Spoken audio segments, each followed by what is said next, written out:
لوگو اپنے پروردگار ڈرو کہ قیامت کا زلزلہ ایک حادثہ عظیم ہے۔ اے مخاطب، جس دن تو اس کو دیکھے گا اس دن یہ حال ہوگا کہ تمام دودھ پلانے والی عورتیں اپنے بچوں کو بھول جائیں گی اور تمام حمل والیوں کے حمل گر پڑیں گے، اور لوگ تجھ کو مدہوش نظر آئیں گے، حالانکہ وہ مدہوش نہیں ہوں گے بلکہ عذاب دیکھ کر مدہوش ہو رہے ہوں گے۔ بے شک اللہ کا عذاب بڑا سخت ہے۔ اور بعض لوگ ایسے ہیں جو اللہ کی شان میں علم کے بغیر جھگڑتے اور ہر شیطان سرکش کی پیروی کرتے ہیں، جس کے بارے میں لکھ دیا گیا ہے کہ جو اسے دوست رکھے گا تو وہ اس کو گمراہ کر دے گا اور دوزخ کے عذاب کا رستہ دکھائے گا۔ لوگو، اگر تم کو مرنے کے بعد جی اٹھنے میں کچھ شک ہو تو ہم نے تم کو پہلی بار بھی تو پیدا کیا تھا، یعنی ابتدا میں مٹی سے، پھر اس سے نطفہ بنا کر، پھر اس سے خون کا لوتھڑا بنا کر، پھر اس سے بوٹی بنا کر، جس کی بناوٹ کامل بھی ہوتی ہے اور ناقص بھی، تاکہ تم پر اپنی خالقیت ظاہر کر دیں۔ اور ہم جس کو چاہتے ہیں ایک میعاد مقرر تک پیٹ میں ٹھہرائے رکھتے ہیں، پھر تم کو بچہ بنا کر نکالتے ہیں، پھر تم جوانی کو پہنچتے ہو، اور بعض قبل از پیری مر جاتے ہیں، اور بعض بڑھاپے کی نہایت خراب عمر کی طرف لوٹائے جاتے ہیں کہ بہت کچھ جاننے کے بعد بالکل بے علم ہو جاتی ہیں۔ اور اے دیکھنے والے، تو دیکھتا ہے کہ ایک وقت میں زمین خشک پڑی ہوتی ہے، پھر جب ہم اس پر مے برساتے ہیں تو وہ شاداب ہو جاتی اور ابھرنے لگتی ہے اور طرح طرح کی بارونق چیزیں اگاتی ہے۔ ان قدرتوں سے ظاہر ہے کہ اللہ ہی قادر مطلق ہے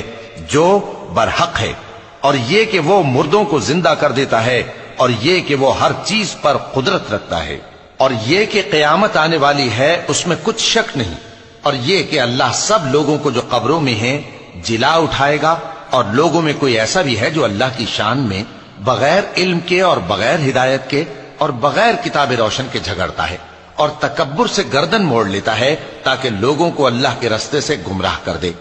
اس کے لیے دنیا میں ذلت ہے، اور قیامت کے دن ہم اسے عذاب آتش سوزاں کا مزہ چکھائیں گے۔ اے سرکش، یہ اس کفر کی سزا ہے جو تیرے ہاتھوں نے آگے بھیجا ہے، اور اللہ اپنے بندوں پر ظلم کرنے والا نہیں۔ اور لوگوں میں بعض ایسا بھی ہے جو کنارے پر کھڑا ہو کر اللہ کی عبادت کرتا ہے، اگر اس کو کوئی دنیاوی فائدہ پہنچے تو اس کے سبب مطمئن ہو جائے، اور اگر کوئی آفت پڑے تو منہ کے بل لوٹ جائے، یعنی پھر کافر ہو جائے۔ اس نے دنیا میں بھی نقصان اٹھایا اور آخرت میں بھی، یہی تو صاف نقصان ہے۔ یہ اللہ کے سوا ایسی چیز کو پکارتا ہے جو نہ اسے نقصان پہنچائے اور نہ فائدہ دے سکے، یہی تو پرلے درجے کی گمراہی ہے۔ بلکہ ایسے شخص کو پکارتا ہے جس کا نقصان فائدے سے زیادہ قریب ہے۔ ایسا دوست بھی برا اور ایسا ساتھی بھی برا۔ جو لوگ ایمان لائے اور عمل نیک کرتے رہے، اللہ ان کو بہشتوں میں داخل کرے گا جن کے نیچے نہریں بہ رہی ہیں۔ کچھ شک نہیں کہ اللہ جو چاہتا ہے کرتا ہے۔ جو شخص یہ گمان کرتا ہو کہ اللہ اس کو دنیا اور آخرت میں مدد نہیں دے گا، تو اس کو چاہیے کہ اوپر کی طرف یعنی اپنے گھر کی چھت میں ایک رسی باندھے، پھر اس سے اپنا گلا گھونٹ لے، پھر دیکھے کہ آیا یہ تدبیر اس کے غصے کو دور کر دیتی ہے۔ اور اسی طرح ہم نے اس قرآن کو اتارا جس کی تمام باتیں کھلی ہوئی ہیں، اور یہ یاد رکھو کہ اللہ جس کو چاہتا ہے ہدایت دیتا ہے۔ جو لوگ مومن یعنی مسلمان ہیں اور جو یہودی ہیں اور ستارہ پرست اور عیسائی اور مجوسی اور مشرک،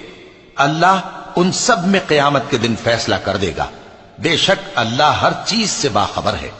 کیا تم نے نہیں دیکھا کہ جو مخلوق آسمانوں میں ہے اور جو زمین میں ہے، اور سورج اور چاند اور ستارے اور پہاڑ اور درخت اور چوپائے اور بہت سے انسان